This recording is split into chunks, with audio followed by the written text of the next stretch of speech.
आज तक रेडियो सुनता है सारा जहां। हाँ, उस डायरी का हर एक पेज जो था हाँ, वो बाकी एक टकोर थी कि तुमने भी मुझे भुला दिया, तुम तो मेरे वंशज हो। अपनी परदादी को याद करते हुए तुषार गांधी कह रहे हैं कि बा ने कहा था, सबने मुझे बुलाया लेकिन तुम तो याद रखते। सच है, देश ने गांधी को तो फिर भी याद रखा लेकिन कस्तूरबा को नहीं। अब तुषार ने अपनी परदादी की गुम हो चुकी डायरी छापी है। इस डायरी के बारे में कुछ बातें उन्होंने पिछले एपिसोड यानी कि एपिसोड 48 में बताई थी। उम्मीद है आपने सुना होगा, और अगर नहीं तो एक बार जरूर सुनिएगा। आज का पढ़ाकू नितिन उसी एपिसोड की अगली कड़ी है। कस्तूरबा के पड़पोते तुषार गांधी से बात की है हमने, और उनसे इस बार पूछेंगे कस्तूरबा एक्टिव पॉलिटिक्स में कभी क्यों नहीं आई। क्या सारी गांधी फैमिली आज भी गांधी के विचार मानती है या उनसे असहमत भी है? क्या तुषार को बापू को याद करके रोना आता है? कस्तूरबा की डायरी हाथ में आने के बाद तुषार को कैसा महसूस हुआ, और कस्तूरबा गांधी के प्रेम प्रसंगों पर क्या सोचती थी? मैं हूं नितिन ठाकुर और ये है पढ़ाकू Nitin. At the stroke of the midnight hour, when the world sleeps, I'm gonna make him an offer he can't refuse. सत्ता का खेल तो चलेगा, सरकारें आएंगी जाएंगी, मगर मेरे कमरे में किताबों के सिवा कुछ भी नहीं।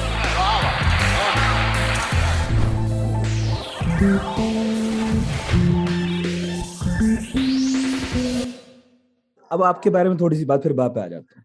बिल्कुल। उस लिगेसी का बोझ आपको कैसा लगता है? मैंने आपको पाया कई बार, जैसे आपका मैं एक इंटरव्यू वगैरह कुछ देख रहा था, वो 96-91 का दौर है, सोनिया गांधी राजनीति में आई है, समाजवादी पार्टी ज्वाइन कर रहे हैं, मुंबई में इसके चुनाव लड़ रहे हैं, है ना? और आप उसके पहले भी कुछ मतलब बयानबाजी तो करते ही थे। आपने एक बड़ा मुकदमा भी लड़ा सुप्रीम कोर्ट में, जिन्हें नहीं पता। मेरा ख्याल है केरल या उड़ीसा की बात है ये, कि उड़ीसा की बात है। बापू के अस्थियों का एक कलश वहां पड़ा था। बिल्कुल, वो आपने सुप्रीम कोर्ट में लड़ाई लड़ी, आपको मिला, और फिर आपने उसको विसर्जित किया। हाँ, अब मुझे पता नहीं उस केस के बारे में, एक्चुअली मुझे आपके बारे में पढ़ते हुए पता चला कि ऐसा भी हुआ।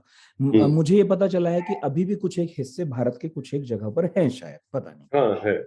कई जगहों पे लोगों ने रखे हैं, कई प्राइवेट फैमिलीज के पास भी थोड़े थोड़े। गुजरात में इनफैक्ट में, हाँ, एक जगह गुजरात में भी शायद है। अमेरिका में भी है, लॉस एंजलिस में जो महर्षि योगानंद का आश्रम है, जी, उसके उन्होंने वहां पर उनके अनुयायियों ने एक जिसे श्राइन कहते हैं वैसा बनाया है, पैसिफिक ओशन के को ओवरलुक करता हुआ, और उसमें लिखा है कि इसमें गांधी के अस्थियों का एक कलश सुरक्षित रखा गया। मैंने कई बार पत्र व्यवहार किया उनके साथ। सुरक्षित हैं कुछ? हाँ, अस्थियां सुरक्षित है। मैंने कई बार पत्र व्यवहार किया और अपील की कि भाई ऐसे रखना ठीक नहीं है, आप चाहे तो वो कलश रख लीजिए, लेकिन अस्थियां का विसर्जन हो जाए तो बेहतर होगा। लेकिन अब उनकी जो अनुयायी है, उनकी आस्था उनके गुरु से ज्यादा है, और कहे ये हमारे गुरु ने रखी थी, और हमारे लिए वो गांधी की नहीं, हमारे गुरु की एक याद धरोहर है, वो रख गए तो रख गए, वो रख गए तो रख गए, और अब हम उसे नहीं छोड़ेंगे। और बहुत विपरीत तरीके से उन्होंने वो श्राइन सोने से मढ़ा हुआ है, और मैंने सुना है कि वो कलश भी सोने का है। अब ये तो हर बड़े व्यक्ति के जीवन की विडंबना है। बिल्कुल। बुद्ध की प्रतिमाएं बनेंगी और गालिब जो यूं ही चले गए, उनके नाम पर बड़ी बड़ी जो है संस्थाएं चलेंगी, तो वो सब तो है। आपके बारे में मैं पूछ रहा था कि मैं जब आपके बारे में बात कर रहा था अपने कुछ साथियों से, तो उनमें से एक ने कहा कि पूछिएगा अगर मौका मिले कि तुषार कुछ भ्रमित हैं क्या दिशा के बारे में अपने जीवन में, कि उन्हें क्या करना है, क्योंकि हम उन्हें बहुत महत्वपूर्ण जगहों पर देखते हैं कई बार, लेकिन वो जगह बदलते हैं। नहीं, जगह नहीं बदलता हूँ। जहां मैं कंफर्टेबल महसूस नहीं करता हूँ वो जगह रिक्त कर देता हूँ। मैं हर किसी के पास जाता हूँ, जो बुलाता है उसके पास जाता हूँ, और जब ये एहसास होता है कि भाई नहीं, ये मेरे मैं इस जगह के लायक नहीं हूँ, या ये जगह मेरे लायक नहीं है, तो मैं वो छोड़ देता हूँ। इसलिए लोगों को दिखता है कि मैं कहीं दिखता हूँ, और क्या है कि हर किसी का आजकल एक ये हो गया कि लाइफ में एम्बिशन होनी चाहिए और वो एम्बिशन के लिए हम पूरी जिंदगी काम करते रहे।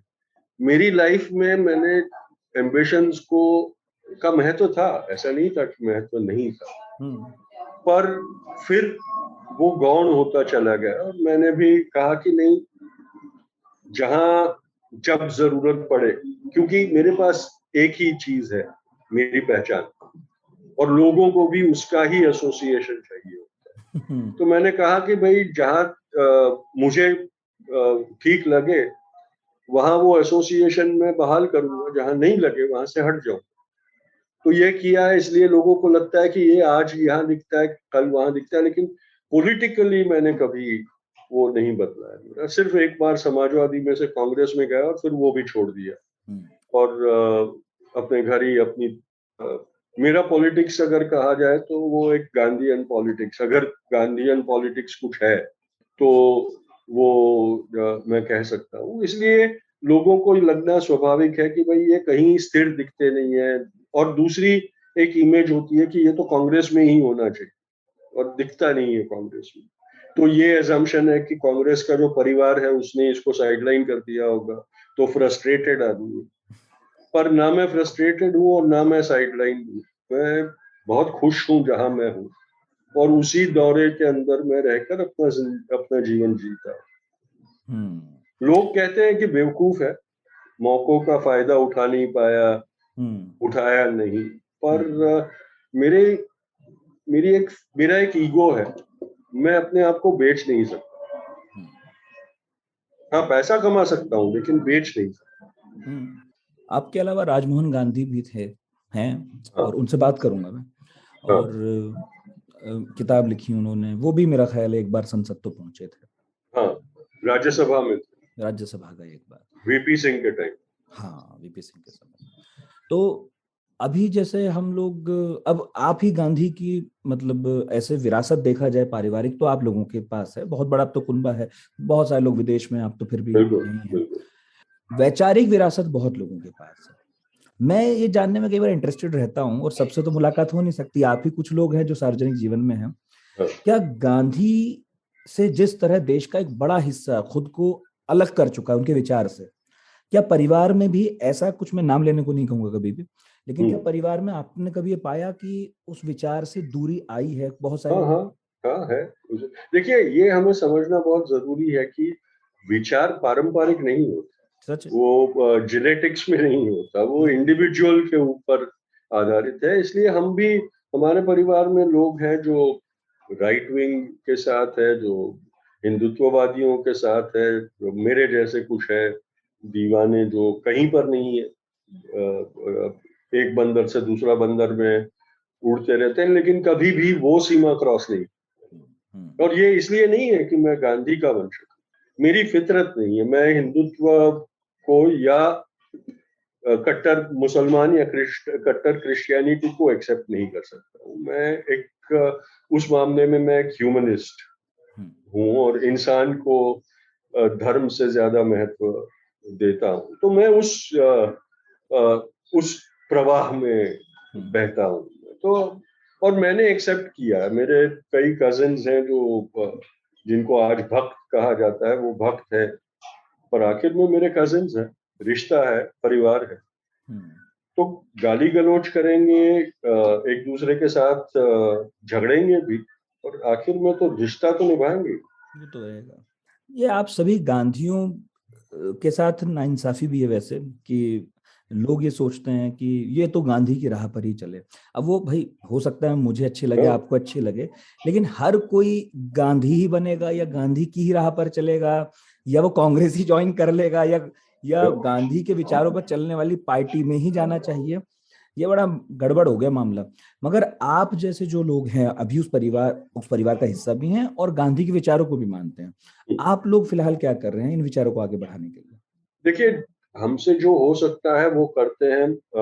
मैंने ये समझ लिया है कि भाई मेरे पास अगर कोई एक शक्ति है तो गांधी मेरी शक्ति, और वो वांशिक नहीं, वो जो मैंने सीखा है, मैंने समझा है, बापू को जो समझा है, उसमें से है। और अब मैं उस मकाम तक पहुंच गया हूँ कि मैं बहुत कंफर्टेबली बापू का क्रिटिक भी कर सकता हूँ।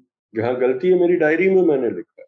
मेरे दादा को मुसलमान उनकी मैत्री थी एक मुसलमान लड़की के साथ, और उन्होंने उसके साथ शादी कर ली थी, उनको प्यार हो गया और बापू ने मना कर दिया। तो मैंने उसको कहा है कि वो बापू की सबसे बापू हमेशा हिमालयन ब्लंडर अपने कहते थे। तो मैंने कहा कि वो और मुझे कई बार पूछा जाता है कि भाई बापू की कोई चीज से आपको मुखालफत है, आप विरोध करते हैं। मैं कहता हूँ कि ये जो उन्होंने किया उसे मैं हमेशा गलत ही कहूँगा। वो हमने समझना चाहिए। मैंने अपने जीवन का एक मकसद बनाया कि मोहनदास को महात्मा की हिरासत में से मुक्त करवाना, क्योंकि हम उनको महात्मा बना के एक ऊंचे पेडेस्टल पर जाके रख देते हैं और फिर अपने आप को ये कहते हैं कि भाई नहीं, मैं तो तुच्छ पामर जीव हूं, मैं ऐसा कुछ नहीं कर सकता। और ये सबसे बड़ी नाइंसाफी है मोहनदास के साथ। तो इसलिए मैं हमेशा बापू को मोहन या बापू बुलाता हूँ, महात्मा नहीं। लोग मुझे मेरी टिक्का करते हैं कि तुम महात्मा क्यों नहीं बोलते हो, तुम में उनके लिए आदर नहीं है क्या? मैंने बोला नहीं, महात्मा के लिए नहीं, बापू के लिए प्यार है, मोहब्बत है, आदर है, सब। लेकिन महात्मा कहूंगा तो मैं अपने आप को ये बहाना दे दूंगा कि भाई वो मैं महात्मा तो थे महात्मा इसलिए हो सब नहीं कर सकता। सकता हूँ, हाँ, वो मैं तो थे हो तो नहीं थे, सकता। मुझसे क्या अपेक्षा कर रहे हो आप? बिल्कुल। हाँ, ये सुविधा से खुद को दूर कर लेने की कोशिश है कि हम तो नहीं चल पाएंगे जी, वो थे महात्मा, वो थे। बिल्कुल। आप हाल फिलहाल क्या कर रहे हैं? अभी तो पिछले 2 सालों से तो घर में ही हूँ, वरना कई जगहों पे कार्यक्रमों में जाना आना रहता था, देश विदेश में भी बुलाते थे।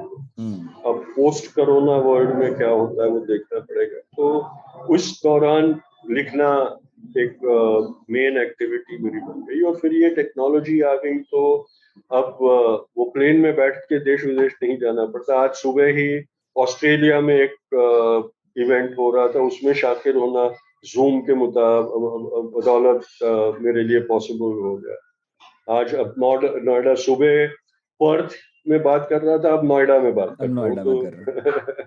तो तो टेक्नोलॉजी ने ये भी एक सहूलियत कर दी है। तो घर बैठे बैठे पूरी दुनिया में बातें कर सकते हैं हम लोग। पर पसंद नहीं है ये। पसंद तो वही है कि लोगों के बीच जाके बात करे, उनको महसूस करे। तो जल्द से जल्द वो वापस दौर में चले जाए, ऐसी प्रार्थना करता रहता हूँ। आपने कोरोना में अपने आप पर तो बहुत मेहनत की, और चूंकि ऑडियो सुन रहे हैं सब लोग, लेकिन मैं आपको देख पा रहा हूँ। तो जिन तुषार गांधी की तस्वीर मेरे दिमाग में थी, जो ओवरवेट हो गए थे, अब आप क्या गजब की शेप में हैं। वो तो आपने मेहनत की, इसके लिए तो शुभकामनाएं। और दूसरी शुभकामनाएं इस किताब के लिए कि आप बहुत शुक्रिया। खोई हुई डायरी सामने लाए। ये मिली कैसे, कहाँ चली गई थी, और ऐसी और भी हैं क्या? देखिए, मेरी तो प्रार्थना है कि ऐसी और डायरियां मिले। इस डायरी की कहानी ये है कि मैं महाराष्ट्र जलगांव में एक संस्था है गांधी रिसर्च फाउंडेशन करके, और उन्होंने एक बहुत बड़ा आर्काइव क्रिएट किया जहां साइंटिफिकली दस्तावेजों, किताबों को प्रिजर्व किया जाता है, उनको डिजिटाइज किया जाता है और उनको सुरक्षित रखा भी जाता है। तो उसका जो स्टाफ है वो कई गांधी ऑर्गेनाइजेशंस में जाकर ऐसा ढूंढते रहते हैं, डॉक्यूमेंट्स ढूंढते रहते हैं, बुक्स ढूंढते रहते हैं कि जिनको रिस्टोर करना, प्रिजर्व करना जरूरी है। उनको जलगांव लाकर वो लोग प्रिजर्व करते हैं। तो इंदौर का जो कस्तूरबा ट्रस्ट है, उनके पास बहुत सारी चीजें थी। सबको पता था कि इनके पास तो खजाना होगा ही। तो गांधी रिसर्च फाउंडेशन की टीम एक वहां गई और परमिशन लेके उन्होंने पुरानी अलमारियां और बक्से और सब टटोलना शुरू किया, जिनके ऊपर कई इंच धूल जमा हो गई थी। तो उनमें देखते देखते उनको कई चीजें मिली। एक बक्से में उन्हें ये डायरी मिली, और किसी ने कहा कि नहीं ये तो बेकार है, पड़ी है, ऐसे कोई हमने तो कई सालों से देखा भी नहीं है। पर जब उसे जलगांव लाया गया और गुजराती जानने वाले किसी ने उसको पढ़ना शुरू किया, तब ये एहसास हुआ कि नहीं ये तो कस्तूरबा ने लिखा है, ये तो कस्तूरबा की डायरी है। 92-93 साल हो गए इस डायरी को पढ़े। हाँ, तो फिर और मैं उस संस्था के साथ जुड़ा हूँ, मैं उनके बोर्ड ऑफ डायरेक्टर्स पे हूँ, तो मेरा जाना आना कई बार होता रहता है। तो मेरे ध्यान में आया कि भाई कथित रूप में बाकी डायरी मिली है। तो मैंने कहा क्या मजाक है यार, बाकी डायरी कहाँ से मिल सकती है, क्योंकि उसके पहले जब उड़ीसा का जो आपने किस्सा बताया तब उसके बारे में भी जानकारी बहुत सालों से थी कि बापू के अस्थियों का एक कलश उड़ीसा की एक बैंक में पड़ा हुआ है। और मैं हमेशा हंसता था कि ये एक नई दंत कथा शुरू हो गई है, जैसे सुभाष बाबू को लोग देखते रहते हैं हर थोड़े सालों में, मौनी बाबा, कहीं गुमनामी बाबा और वो सब चीजें जो सुनते रहते हैं, वैसे अब ये गांधी की दंत कथा हो गई। मैंने बोला बैंक में अस्थि कलश कैसे हो सकता है? हाँ, ये सुन के भी अजीब लग रहा है। फिर मैं एक बार पूना गया था और वहां मैंने देखा कि जो 2 समाधियां थी वहां, महादेव भाई की और बा की, उनके बगल में एक और समाधि बनाई गई है और उसके ऊपर लिखा गया है कि इसमें बापू की अस्थियों का कलश जहांगीर पटेल नाम के एक व्यक्ति ने रखा है, जिनको हम जानते थे। मेरे पिताजी के बहुत करीबी, मेरे दादा के बहुत करीबी दोस्त थे, इसलिए पिताजी उनको अपने पिता समान समझते थे और बचपन में हमारा उनके साथ आना जाना बहुत होता था। तो मैं उस व्यक्ति को जानता और मैंने कहा कि अगर उनके पास अस्थि कलश है और उन्होंने यहाँ लाके रखा है तो मुमकिन है कि उड़ीसा में भी हो सकता है। तो मैंने गवर्नर और चीफ मिनिस्टर और सबके साथ पत्र व्यवहार शुरू किया। तो ये जो, और उसके बाद जो नतीजा हुआ, मैंने वो अस्थि विसर्जन किया।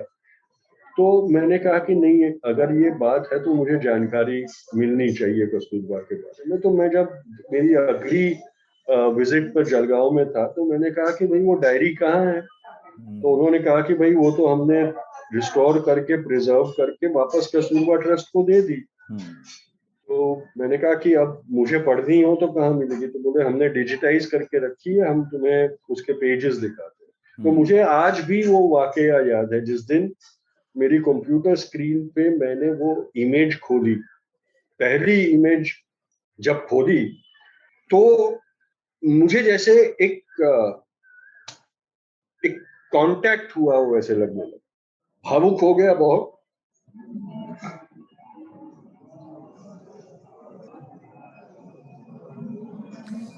अब भी भावुक हैं आप सोचकर? क्योंकि उस डायरी का हर एक पेज जो था, वो बाकी एक टकोर थी कि तुमने भी मुझे भुला दिया, तुम तो मेरे वंशज हो। ये आपकी आंखों में जो आंसू हैं, मतलब मैं समझ पा रहा हूँ कि वाकई ये देख के आपको लगा होगा मैंने गांधी बापू को इतना पढ़ा, इनको और इनको बागा को बुला दिया। बिल्कुल। और मैंने एक सिटिंग में वो पूरी डायरी पढ़ी और आंसू बह रहे थे, पूरे समय में आंसू बह रहे थे, क्योंकि बा की शिकायत लग रही थी मुझे कि तुमने भी ये किया मुझसे, मेरे साथ, आज तक भुला दिया मुझे। तो तभी मैंने ठाना कि पहले तो इतना ही ठाना था कि मैं सिर्फ इसको ट्रांसक्राइब करके रख दूंगा, गुजराती में बा ने लिखा है वही गुजराती ट्रांसक्राइब कर दूंगा ताकि लोग पढ़ सकें। फिर मैंने सोचा कि गुजराती में ही क्यों, बा और लोगों को भी जानना चाहिए बा को, जिस तरह से मैंने बा का आविष्कार किया। और ये मेरे लिए बा का आविष्कार था, बा की हैंडराइटिंग में पहली बार देखा और ऐसे लग रहा था, फ्लक्चुएटिंग है, कहीं कहीं बहुत सुंदर है, कहीं कहीं पढ़ना मुश्किल हो जाता है। लेकिन महात्मा गांधी की राइटिंग में तो एक कंसिस्टेंसी को खराब ही होगी। हाँ, वो बापू की हमेशा खराब होती थी, बा की फ्लक्चुएटिंग, उनकी सुंदर भी है। हाँ। तो मैंने फिर तय किया कि मैं इसका अंग्रेजी में अनुवाद करूंगा, क्योंकि मैंने सोचा कि इसको लार्जर ऑडियंस ने, कई बार वो अनुवाद करते वक्त मुझे लगता था कि भाई इसमें कुछ है तो नहीं, बा हमेशा वही 2-3 लाइनें लिखती है कि मैं इतने बजे उठी, फिर गुल्ला किया, फिर भजन किया, फिर सो गई, फिर नाश्ता किया, वही का वही लिखती है। पर मैंने कहा कि नहीं, बा ने अपनी जीवनी का जो लिखा है उस पर से उनकी छवि उभर के आई, लोगों को अनुमान करने दीजिए। हाँ, कई लोग होंगे जो कहेंगे कि भाई क्यों लिखा, ऐसी किताब छापने की क्या जरूरत थी, पर आज तक जिन्होंने पढ़ा है उन्होंने मेरी सराहना की है, कहा है कि बा का स्वरूप आपने पहली बार हमारे सामने उजागर किया, क्योंकि इसका महत्व ये है कि बा के शब्दों में बात का चरित्र हमें पढ़ने को मिल रहा है, कितना भी शायद सीमित क्यों ना हो। और ये भी जानकारी है कि इससे विस्तृत बा अपने शब्दों में तो कभी बोलने वाली नहीं। तो जिस दिन ये खत्म हुआ, ये कार्य खत्म हुआ, तब, और मेरी किताब में भी मेरी आखिरी लाइन ये है कि मेरी प्रार्थना है कि और भी डायरियां मिलती रहे और मुझे उनका अनुवाद करने का मौका मिलता रहे, क्योंकि बा के साथ हुए अन्याय को, और आज भी वो अन्याय आज भी जारी है। आज भी कई लोगों ने मुझे लिख के कहा है कि बा लिख नहीं सकती थी, अगर ऐसी कोई डायरी है तो वो मनु ने लिखा होगा, बा ने सिर्फ बोला होगा और मनु ने लिखा होगा। पर ये मैं हरगिज मानने को तैयार नहीं हूं, क्योंकि अगर किसी भी पढ़े लिखे व्यक्ति ने बा ने बताया हुआ अगर लिखा होता, तो बा की गलतियां सुधारने की उन्होंने हमेशा, क्योंकि उनसे वो लिखा ही नहीं जाता। जिस तरह से डिस्कनेक्टेड वर्ड्स बा ने लिखे हैं, जिस तरह से बहुत ही सीमित वाक्य रचना बहुत रॉ, बाकी है, बहुत रॉ भाषा खुरदुरा है, वो खुरदुरा है, कहीं एक एक शब्द में पूरा विवरण खत्म कर दिया है, मिस्टेक्स भी की है, गलतियां भी की है। अंग्रेजी शब्दों या हिंदी शब्द जो थे उनको उन्होंने जिस तरह से परसीव किया वैसे ही लिखा है। हॉस्पिटल को कभी अस्पताल लिखा है, कभी इस्तीपाल लिखा है, फिर सुपरिंटेंडेंट को कभी सुप्रीम लिखा है, कभी सुपरिंटेंडेंट लिखा है, कभी सुपरिंटेंडेंट लिखा है। तो सही भी लिखा है और गलत भी लिखा है, और ये जो अनट्रेन्ड व्यक्ति होता है वही लिख सकता है इस तरह से। और इसलिए मैं कन्विंस्ड हूँ कि शायद एक दो एंट्रीज किसी और ने लिखी होगी, पर मेजॉरिटी डायरी बा ने खुद ने लिखी है। और दूसरा इसका कारण ये भी है कि ये पति वियोग में लिखा गया है। हाँ। इस दरमियान वो अपने पति से दूर है और वो चाहती है कि अपने पति को अपनी दैनंदिनी का वो बताए कि मैंने क्या किया। और इसीलिए डायरी की शुरुआत में उन्होंने, जैसे पत्र में लिखता है, मेरे साष्टांग दंडवत, वो एड्रेस किसी बहुत आदरणीय व्यक्ति को ही करती है और पर्सनल व्यक्ति को करती है। तो उन्होंने ये लिखा है और फिर शायद उन्होंने ये कहा कि नहीं, मैं पति को दिखाऊंगी नहीं पर मैं लिखूंगी, इसलिए बापू के हाथों शायद ये डायरी कभी पढ़ी नहीं।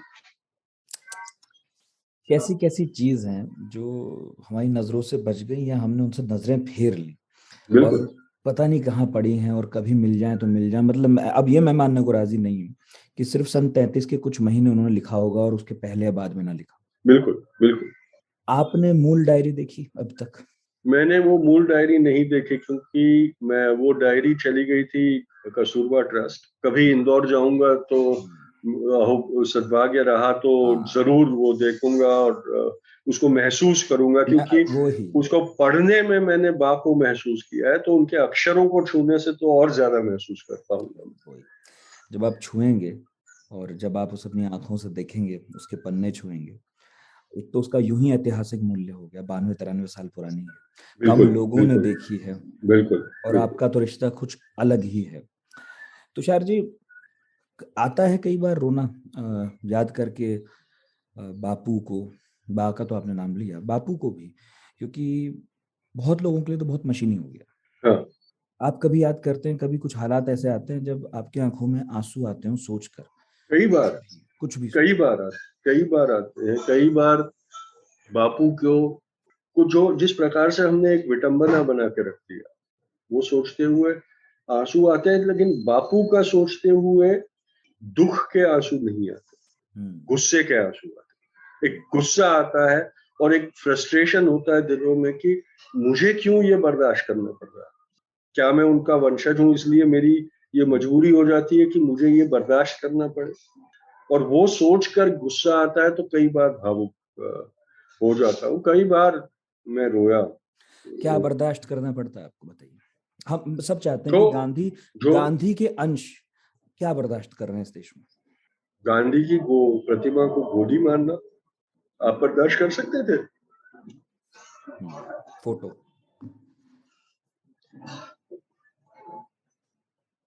उनकी फोटो उनके बारे में झूठ का प्रचार इतनी दृढ़ता से करो। ऑफिशियली अब तो ऑफिशियल हो गया, बापू के बारे में झूठ फैलाना अब तो ऑफिशियल हो गया। ये सारी चीजों को क्यों मुझे बर्दाश्त करना? आप तो मान्य नहीं है तो लौटा दो, परिवार को लौटा दो। हम तो, हमारे लिए तो हमेशा वो प्रिय रहेंगे। एक तरफ से नाटक करना कि लंदन की प्रतिमा को हार चढ़ाने चले जाना, नमस्कार करना, और दूसरी तरह लोकसभा में उसके साथ बैठना जिसने गांधी को देशद्रोही कहा। ये दोगलापन क्यों? और अगर है तो छोड़ दो ना। एक लोकसभा में तो आपकी अब पूरी मेजॉरिटी है, ठराव पारित कर दो कि वो कोई राष्ट्रपिता नहीं है, उसे हटा दो यहाँ से। हम तो परिवार तो फिर हम उनको संभाल के रखेंगे ना। तो क्यों ये करके क्यों हमारे साथ ये खिलवाड़ किया जाता? वही नेहरू परिवार के साथ भी वही हो रहा है। प्रधानमंत्रियों के प्रदर्शन में हमने उनकी एक विंग बना के रखी है, वो बड़प्पन दिखाने जाना, और फिर हर अवसर पर नेहरू की बुराइयां करते रहना। क्यों वो परिवार सहता है? लौटा दो ना। आपको जो मंजूर नहीं है लौटा दो, पर उनको निजी कर दो, और आपको तो समर्थन भी मिल जाएगा उसका। तो बापू के लिए जब आंसू निकलते हैं तो वो गुस्से के आंसू होते हैं, और बा के लिए जो आंसू निकलते हैं वो पश्चाताप के लिए। वो जो चादर है जिस पर गांधी के खून के धब्बे हैं, मैंने भी देखी है। बिल्कुल। वो गोली भी देखी, वो आपने देखी ही होगी। मैंने तो वो बंदूक हाथ में उठाई, वो बेरेटा। हाँ, बेरेटा। मतलब फर्स्ट हैंड आपसे मैं एक्सपीरियंस जानना चाहूंगा, क्योंकि हाँ, मैं सच कहता हूँ और मान लेता हूँ कि जब मैंने देखा था तो मैं किसी के साथ भी था और मैंने देखा, और मैं बहुत भावविवल था। मुझे वो खून देख के बहुत दुख हुआ कि वो खून पहुंचता रहा आदमी जिंदगी भर, बुढ़ापे में भी नोआ खा ली और कहाँ धक्के खाता रहा। तब क्या भाव आता? बहुत विपरीत भाव है। तब सीना गर्व से फूल जाता, क्योंकि देवदास गांधी ने जब बापू की हत्या हुई और उनका पार्थिव बिरला हाउस में रखा गया, तो प्रथा अनुसार उनकी गले तक सफेद चादर से ढक दिया गया था उनके पार्थिव को। देवदास गांधी ने आकर वो चादर हटाई और बापू की गोली खाई हुआ सीना खुला छोड़ दिया। आज आप वो वहां उस वक्त की अगर तस्वीरें देखेंगे तो दिखेगा कि उनका सीना खुला है। और देवदास गांधी ने ये कहा कि अहिंसा के सिपाही के सबसे बड़े तमखे हैं बहादुरी के ये गोली के निशान, इससे दुनिया को प्रेरणा मिलेगी। तो जब बापू के खून से सने कपड़े में देखता हूँ तो मेरा सीना गर्व से फूल जाता है कि इस आदमी ने इस मुल्क के लिए सिर्फ शब्द नहीं, खून भी बहाया। और वो उस खून ने हमें संभाल के रखा 6 दशकों तक, और अब वापस हम उसी पागलपन के शिकार होते जा रहे हैं जो उन्होंने आखिरी 10 सालों में अपने जिंदगी में सहा। बदनसीबी ये है कि अब गांधी बचाने नहीं आने वाले। आपके कुनबे के बहुत सारे लोग विदेश में हैं। हाँ। आपके ना जाने का कोई विशेष कारण? पागलपन। मुझे सब लोग पागल बोलते हैं क्योंकि मुझे ग्रीन कार्ड के लिए कॉल भी आया था, और मैं शायद वो ऐसा एक ही पागल था जिसने खत लिख के ये कहा कि बहुत बहुत शुक्रिया, लेकिन मैं जहाँ हूँ वहीं खुश हूँ। तो मेरे पिताजी, मेरी बहन, मेरी माँ जब तक जिंदा थी, वो लोग सब अमेरिका में रहते थे। मैं अकेला यहाँ रहता हूँ। हाँ, आपका तो पूरा परिवार 84 के आसपास चला गया था। हाँ, है ना? तो मेरी बहन तो शादी करके उससे पहले चली गई थी। पिताजी भी 86-87 में गए यहाँ से, और मैं नहीं गया। वो लोग हमेशा कहते रहे कि तू आजा, वहाँ क्या कौन सी बड़ी बात कर रहा है तू। मैंने कहा जो भी कर रहा हूँ मैं अपने देश में कर रहा हूँ, मैं बहुत खुश हूँ। वो दीवानगी आज तक वैसी ही है। जाता रहता हूँ, विदेश जाता हूँ, अमेरिका में बहुत मजा आता है, लेकिन स्थायी नहीं है। स्थायी तो यहीं पर होगा। हाँ, मुझे पाकिस्तान जाने के न्योते बहुत दिए जाते हैं, कहा जाता है कि पाकिस्तान चले जाओ, पाकिस्तान चले जाओ। जाऊंगा, जरूर जाऊंगा, लेकिन उनके कारण नहीं जाऊंगा। मन तो मेरा भी है। उसके कारण भी वही है जो आपके हैं। हाँ, बिल्कुल बिल्कुल। गांधी हूँ, भगत सिंह हूँ, उनके बहुत निशान है वहाँ। बिल्कुल।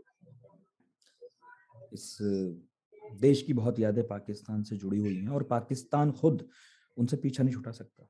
नहीं, वो भी बिल्कुल चाहे नहीं छुड़ा सकता। वो कितनी भी अपने इतिहास को जिन्हा केंद्रित कर दे, नहीं हो सकता। उस इतिहास में लाला लाजपत राय से लेके सबका खून है, वो कभी इनकार नहीं कर पाएंगे।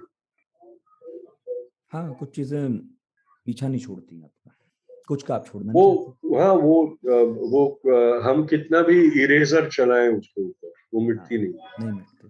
नहीं। क्योंकि पॉडकास्ट का अंत है, इसलिए 3-4 सवाल मुझे पूछने हैं और बा के बारे में कुछ सवाल मेरे पास अभी बचे हुए हैं। जरूर पूछिएगा। और मैं नहीं चाहता कि बा के नाम पर शुरू हुआ पॉडकास्ट फिर से महात्मा गांधी के नाम पर खत्म बिल्कुल हो। बिल्कुल, मैं कहने वाला था कि बाप पे वापस आए। हम वापस आ रहे हैं क्योंकि महात्मा गांधी के बारे में, बापू के बारे में कभी बात करेंगे। हाँ, आप तो बहुत बार कर चुके होंगे, लेकिन आपसे मैं पहली बार जरूर करूँगा, जरूर करूँगा, अच्छे से करूंगा। जरूर। लेकिन कस्तूरबा मेरे लिए उसी तरह रहस्यमयी बनी रही। और अक्सर मैं कहता भी हूँ कि बहुत, जैसे एक तो जुमला है चल पड़ा कि भाई एक कामयाब आदमी के पीछे एक औरत का हाथ होता है, लेकिन मैं ये मानता हूँ, और पता नहीं सही गलत तो पता नहीं, कि कई बार जो आदमी है, यदि वो नायक की स्थिति में है, वो जो सोचता है, वो जो करता है, वो जिस प्रक्रिया से गुजरता है, उससे सबसे करीब से वो महिला देख रही होती है, जिसे आमतौर पर समाज देख नहीं रहा क्योंकि वो स्पॉटलाइट के बाहर है।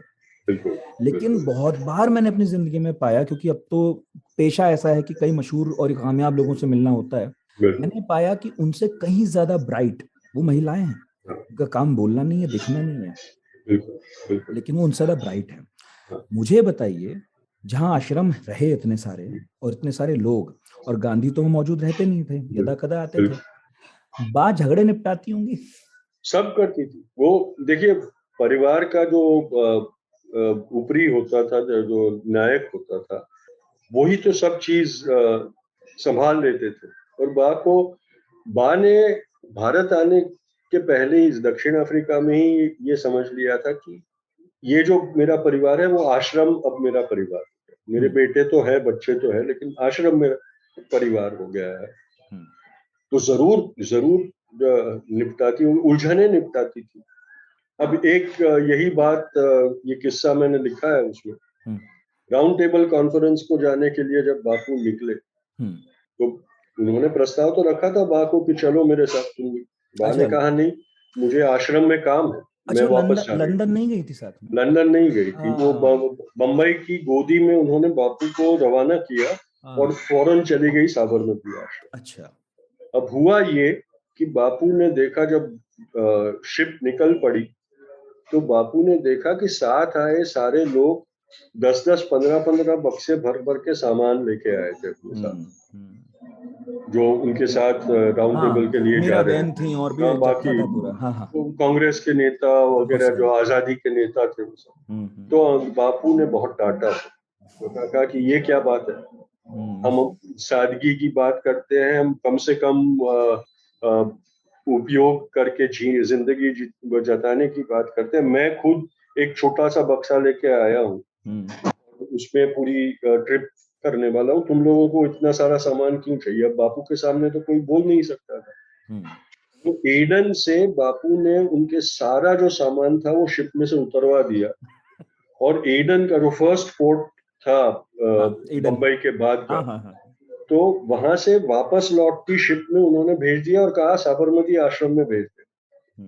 और बा को चिट्ठी लिखी थी कि ये सारे जो सामान है वो लोगों की जरूरत से ज्यादा है, इसलिए इसका कोई उपयोग नहीं है, दुरुपयोग ना हो, इसलिए तुम गरीबों में ये सब बांट दो। अच्छा, बापू को ये भरोसा था कि कस्तूर मेरे ना होते हुए भी उसमें से कोई चीज अपने लिए नहीं रखेगी, वो जो मैं कहता हूँ वो कर देगी। ये जो एहसास था वो बा का, जो बापू के हयाती में वहां रहते वक्त बा का जो वहां बर्ताव था और उनका जो स्थान था आश्रम में, उसको बहुत खूबसूरती से दिखाता है। जबकि यही बा है दक्षिण अफ्रीका में, लड़ी है बापू के साथ। जब ये लोग लौट रहे हैं हाँ। भारत और इनके सम्मान में कुछ तोहफे आते हैं, तो गांधी कहते हैं भाई नहीं चाहिए, ट्रस्ट बना दो, गरीबों में दे दो। लेकिन बा एकदम अड़ जाती, कहती ये जेवर मैं दूंगी नहीं, ये सम्मान में मिले, मुझे मिले, मैंने जो सेवा की है मैं क्यों दूं। बिल्कुल, पर आखिर में वो दे देती है, हालांकि आखिर में दे देती है। वहां से समझौता शुरू होता है और उनको पता चलता है कि मेरा पति किस धागे का बना हुआ, किस मिट्टी का बना हुआ है, और वो अपना जीवन उसके मुताबिक। उसके बाद एक किस्सा होता है साबरमती आश्रम में, जब वो जी रहे थे, ये डायरी में नमूद है वो, कि साबरमती आश्रम में एक रात चोर घुस आए और चोरी करने की कोशिश की गई। तो बापू ने दूसरे दिन ये कहा कि भाई हम कहीं गलत कुछ तरीके से जी रहे हैं, कि ये व्यक्ति को ऐसा लगा कि इस आश्रम में चोरने लायक कोई चीज होगी, यानी हम लोग हमारे जीवन पर से ऐसा प्रदर्शन कर रहे हैं कि हमारे साथ पास बहुत चीजें हैं जो हमें जरूरी नहीं है। और उसमें हुआ ये था कि बा का एक बक्सा चोरी हुआ। तो बापू ने बा को बुलाया और कहा कि तुम्हारे पास वो बक्सा क्यों था जिसको वो चोर चोरी करके ले गया? हमने तो सादगी से जीने का व्रत लिया है, गरीबी में जीने का व्रत लिया है, तो तुम्हारे पास ऐसी चीजें क्या थी जो चोर को आकर्षित कर गई और वो चोरी कर गया? तो बा ने कहा कि भाई एक दो कपड़े थे ज्यादा जो थे वो, और मेरे पोते पोतियों के कपड़े और उनके खिलौने थे।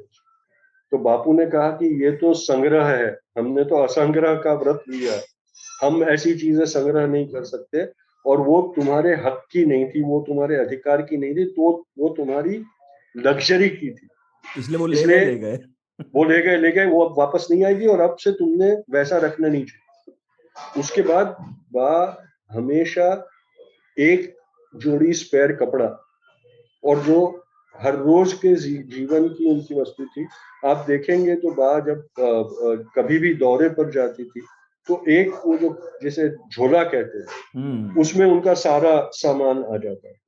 तो ये दोनों के अंदर की जो तालमेल था वो था। दक्षिण अफ्रीका का इंसिडेंट आपने कहा, इसलिए मैंने कहा कि ये साबरमती का इंसिडेंट भी जानकारी होगी। जरूर। अच्छा, हमारे लिसनर है रविंद्र भटनागर, परवेज खान, उन लोगों ने तो खैर नमस्कार ही कहा है बापू और बा को, उनके तो सवाल है नहीं, लेकिन प्रदीप, सतनाम सिंह, इन लोगों ने हरिलाल के बारे में जानने की इच्छा जताई थी, सो उस पर हमने तो बात कर ही ली।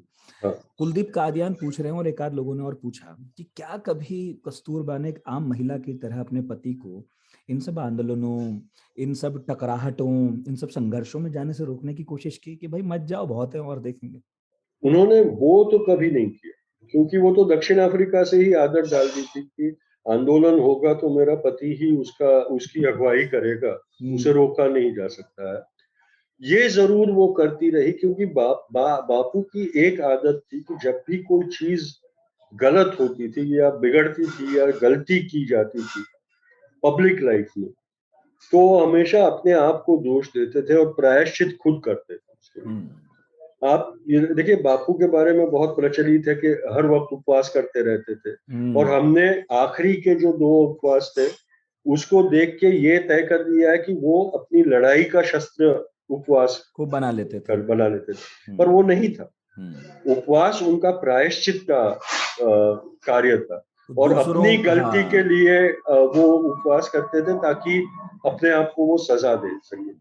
और जब भी, चाहे वो चौरी चौरा की हिंसा के बाद जो असहकार आंदोलन को पीछे करना और उसके ही प्रायश्चित के रूप में उपवास करना, या जब भी कोई गलत बात होती थी तो उसका उपवास करके वो उसका प्रायश्चित करते थे। और बा हमेशा उनको इसके बारे में टोकती थी, और आखिरी सालों में इसके लिए टोकती थी क्योंकि वो देख रही थी कि बापू की सेहत पर इसका कितना बुरा असर हो। हाँ, इनफैक्ट बाद के जो उपवास तो, जो उनके अनुपस्थिति में हुए वो तो गुजर गई थी। मैंने कुछ लोगों के उसमें विचार ये पढ़े कि काश बा होती तो किसी तरह शायद मना लेते। बिल्कुल ना बिल्कुल करें। बिल्कुल। पर बा हमेशा उनको टोकती कि हर चीज का दोष अपने सर पर क्यों लेते, गलती दूसरे करते हैं उनको सजा दो। पर बापू कहते थे कि अगर मैं अगुवाई कर रहा हूँ तो मेरे लोग अगर गलती करते हैं तो उसका जिम्मेदार भी मैं हूँ, क्योंकि मैंने उनको तैयार नहीं किया और उसका प्रायश्चित मुझे ही करना पड़ेगा। तो ये कॉन्फ्लिक्ट हमेशा रहता था कि तुम हमेशा अपने आप को क्यों सजा देते। इसलिए सत्याग्रहियों की ट्रेनिंग पे बहुत जोर था। बिल्कुल बिल्कुल। और बा को वो सब कबूल था, पर जो सेल्फ इन्फ्लिक्टेड टॉर्चर था वो कबूल नहीं था। खुद डायरी में भी एक बार लिखा है उन्होंने, जब यरोडा जेल से बापू रिहा होते हैं, बा पहुंचती है उनको रिसीव करने, तो कहती है कि इस बार बापू की तबीयत बहुत बिगड़ चुकी है, बहुत कमजोरी आ गई है, पर बोले उनको देख के मैं रोई नहीं, मैंने बहादुरी से उनका आवकार किया।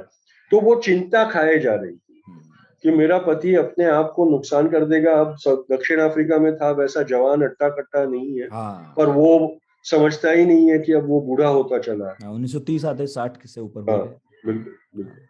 एक सत्यजीत सत्यार्थी हैं हमारे सुनने वाले, उन्होंने ये पूछा है, बताइएगा घटना ठीक है कि नहीं, कि श्रीलंका में बा को गांधी जी की माँ समझ लिया था कभी किसी ने? मैंने सुना नहीं है, पर हो सकता है, हो सकता है, तो मैंने सुना नहीं है। इससे मुझे रामकृष्ण परमहंस याद आ गए, जो अपनी पत्नी को भी माँ कहते थे, क्योंकि बा बापू भी एक दूसरे को बा और बापू कहने लगे थे, तो वो गलतफहमी होना बहुत स्वाभाविक है। और भी हैं सवाल, और जैसे मैं ये पूछना चाह रहा था कि हमने एक जगह बात की थी कि बा के पास बहुत मौके थे छोड़ने के गांधी। मुझसे किसी ने कहा कि ये भी जरूर पूछेगा कि अक्सर ब्रह्मचर्य के प्रयोग की बहुत चर्चा होती है उनके, वो तो प्रयोगों में जीवन जीते थे, और एक ये भी था। बा उसी आश्रम में रहती थी, प्रकार प्रकार के अफेयर्स के बारे में मालूम पड़ता था कि गांधी के अब उनसे अफेयर हैं, इनसे अफेयर हैं, और मीराबेन का भी नाम लिया, बहुत सारे लोगों का नाम आया, और ब्रह्मचर्य के प्रयोग तो उन्होंने सार्वजनिक तौर पर स्वीकारा, वरना किसे क्या पता लगना था, उन्होंने खुद ही कहा, बोला है। तो वो उनके लिए कितने कष्टदायी रहे होंगे? क्या कोई वाकया, कोई बात आप तक कभी या किसी तक पहुंची है कि जो उनकी राय इनके बारे में क्या रही? एक बहुत प्रचलित वाकया था बापू का, जो सरला बहन के लिए जो अट्रैक्शन था, वो पंजाब की सरला चौधरानी, और वो आकर्षण के कारण आश्रम में भी बहुत चर्चित हो गया था, और सबको बहुत चिंता हो गई थी, और लगने लगा था कि शायद बापू सब छोड़ के दीवाने हो जाएंगे उनके पीछे। और राजा जी ने आके, सी राजगोपालाचारी ने आके बा को कहा था कि अब तुम ही समझाओ बापू को, और बा ने हंस के कहा था कि तुम लोग मेरे पति को पहचानते नहीं, ये जो है वो जो उसको मुझ में नहीं मिल रहा है वो दूसरों में ढूंढ रहा है। सरला देवी जो थी वो बहुत पढ़ी लिखी, बहुत एडवांस, बहुत स्ट्रॉन्ग वुमन थी, जो सारी चीजें बापू अपने पार्टनर में देखना था। वो सोफिस्टिकेटेड थी, पढ़ी लिखी थी, विद्वान थी, सब थी, और बा में वो कमी वो ढूंढते थे। लेकिन बा को ये एतबार, और ये एतबार दक्षिण अफ्रीका में जब ब्रह्मचर्य का व्रत बापू ने लिया और फाइनली जब वो पाला, तब से बा को ये एतबार हो गया था कि चाहे कितना भी वो आकर्षित किसी और के पास हो, लेकिन वो जाएंगे नहीं, वो रिश्ता तोड़ेंगे नहीं, और मेरा जो स्थान है वो कभी छूटेगा नहीं। और इसलिए सरला देवी का जो प्रकरण, जिसको राजमोहन गांधी ने खुद ने अपनी किताब में जो लिखा है, और जिसको आउटलुक मैगजीन ने अपने कवर स्टोरी बनाया था कि Gandhi secret affair, love affair करके, वो उसमें जानकारी होते हुए भी बा ने कहा था कि आप बेफिक्र रहिए, ये जो आकर्षण है वो मैं जानती हूँ, और वो रहने वाला नहीं, वो आखिर में वापस मेरे पास आई जाएगा। ब्रह्मचर्य के जो प्रयोग है बा के जाने के बाद वाले, और जो कथित रूप में बा के हयाती में हुए, उसमें हमेशा ये एक याद रखना चाहिए कि वो एक टेस्ट करवाने की रिक्वेस्ट बापू को वो सब्जेक्ट के पास है। वो सब्जेक्ट ने कहा था, क्योंकि आश्रम में रहना है तो ब्रह्मचारी होके रहना वो एक प्रतिज्ञा थी, और कई अफेयर्स आश्रम में होते थे, इन्फैचुएशंस होते थे, और स्वाभाविक है कि स्त्री पुरुष नजदीक रहते थे तो उनमें आकर्षण होता था, और कईयों ने आके प्रस्ताव रखा था कि हमको आजाद कर दो, इसमें से हमें रिश्ता कर दो। तो कई बार जो औरतें नहीं चाहती थी ये ऐसे रिश्तों में जाने, वो बापू के पास आती थी और कहती थी, और बापू कहते थे कि तुम जवान हो, तुमको भी अर्जुस होते होंगे। तो वो हमें, बापू को कहती, तुम हमें चाहे तो हमारा परीक्षा ले लो। तो वैसे ही मामलों में ये हुआ, और हमेशा जब भी हुआ तो खुलेआम हुआ, कभी भी शोषण के स्वरूप में केवल ऐसे ही ये मामलों में नहीं ये हुआ। हुआ? हाँ, केवल ऐसे मामलों में ही हुआ। अच्छा। सिर्फ नोआखली में जब हुआ तब बापू ने अपने अंदर की कमजोरियों को भांपने के लिए मनु के साथ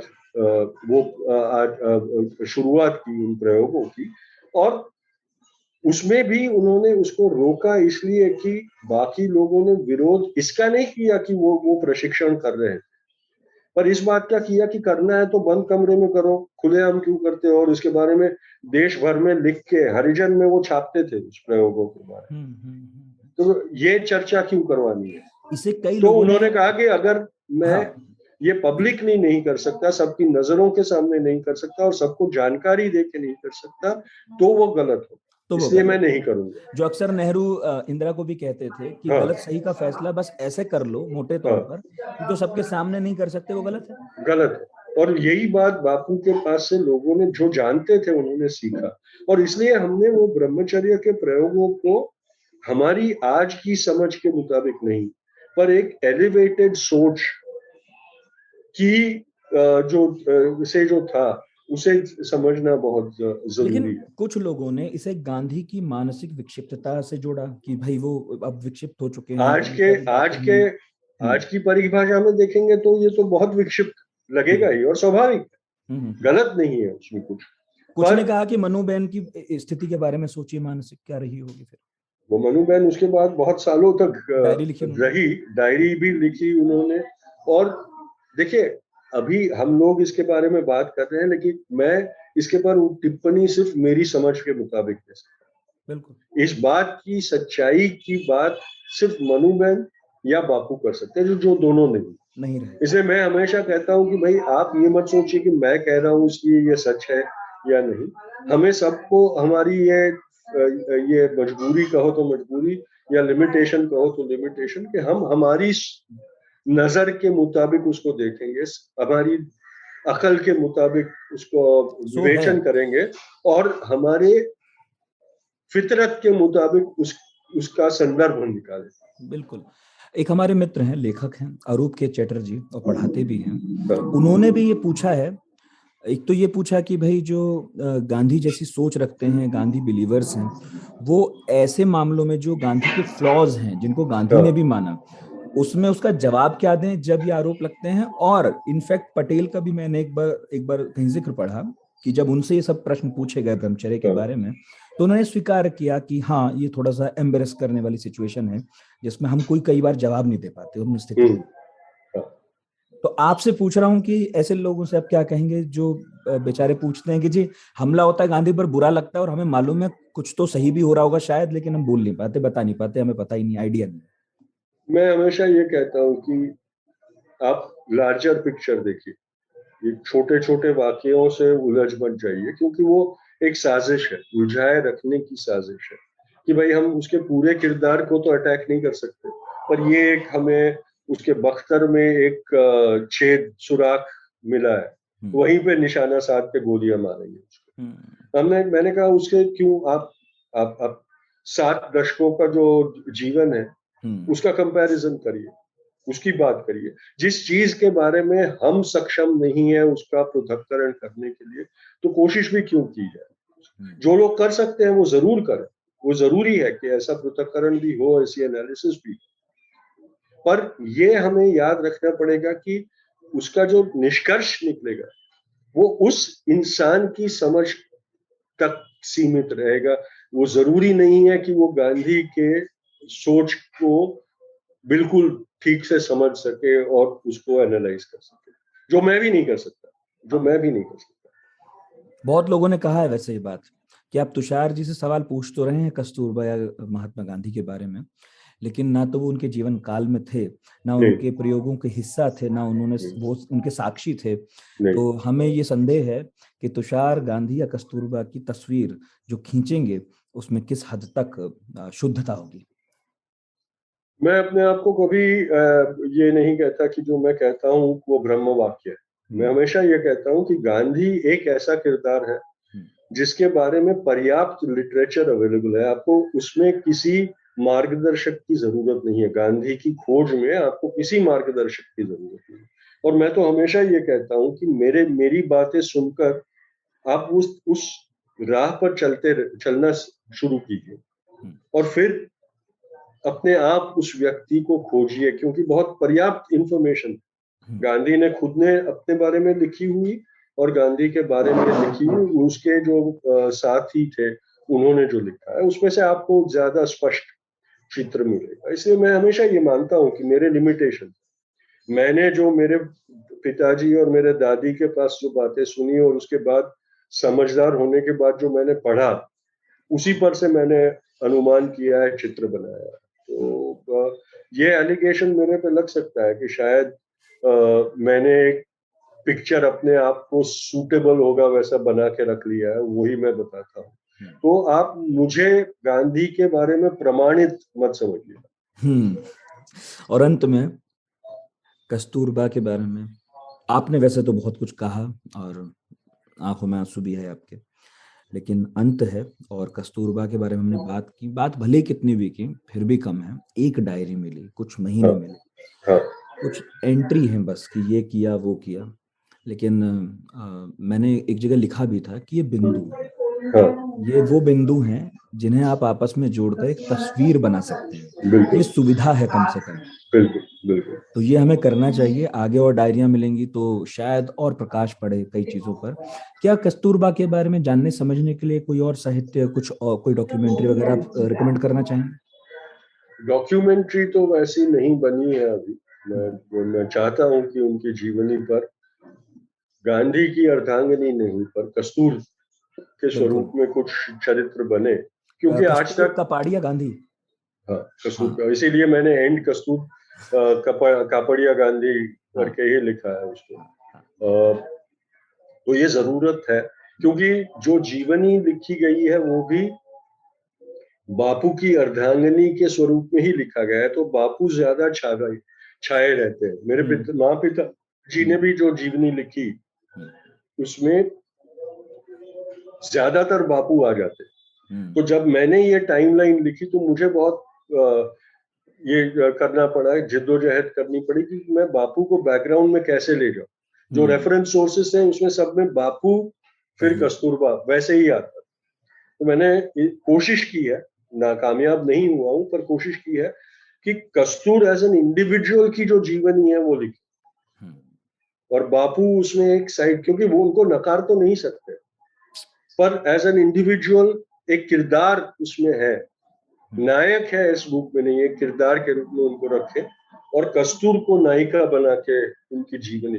तो ये एक एम्बिशन भी है कि वैसी कोई जीवनी अगर लिख पाऊं, अभी तक आई नहीं ना, नहीं आई है। मेरी एक एम्बिशन है कि शायद लिखूं।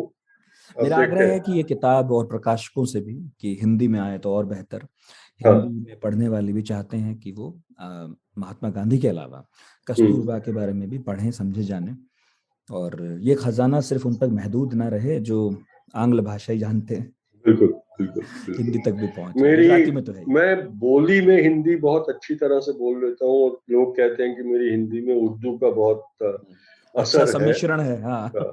पर लिखाई में मैं बहुत कमजोर, इसलिए मैं लिख नहीं पाया हूँ और मैं चाहता हूँ कि जितनी भी भाषाओं में इसका अनुवाद हो सके होना चाहिए। अंत में कुछ कहना चाहें? नहीं, बस शुक्रिया अदा करूंगा प्रकाशक का, आपका, और जिन्होंने पढ़कर सराहना की है उसका, और मैं टीका का भी इंतजार करता हूँ। पर मैं चाहता हूँ कि ये किताब पढ़ी जाए। मेरी एक ये दरख्वास्त है आपके सुनने वालों से, पढ़िएगा जरूर। बिल्कुल।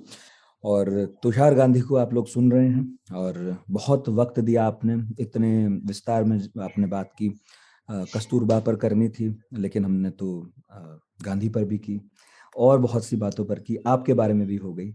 उम्मीद करेंगे कि आगे फिर जब बात हो तो स्पेसिफिकली आपकी यात्रा एक गांधी के तौर पर और या महात्मा गांधी के बारे में भी जरूर बात करें। आज मोहनदास मोहनदास के बारे में आज इतना समय देने के लिए आपका बहुत बहुत शुक्रिया तुषार जी। बहुत शुक्रिया, आपका शुक्रिया कि आपने मुझे मौका दिया और इतना बोलने का मुझे वक्त दिया। जनरली लोग थक जाते हैं कि यार इसकी बोलना बंद ही नहीं होता है। तो आप लोगों ने जिन्होंने पॉडकास्ट सुना, प्लीज बताइएगा कैसा लगा। 9953323303 व्हाट्सएप नंबर है और radio@aajtak.com ये हमारा मेल आईडी। इसके अलावा टेलीग्राम पर हम हैं, पढ़ाकू पार्टी के नाम से ज्वाइन कीजिए और प्लीज बताइए ये पॉडकास्ट कैसा लगा और आगे किसे सुनना चाहेंगे। तो यही था पढ़ाकू नितिन का आज का एपिसोड, मुझे बहुत अच्छा लगा। आप बताइए प्लीज कैसा लगा। अगली बार फिर मिलेंगे। बहुत बहुत शुक्रिया सर। शुक्रिया।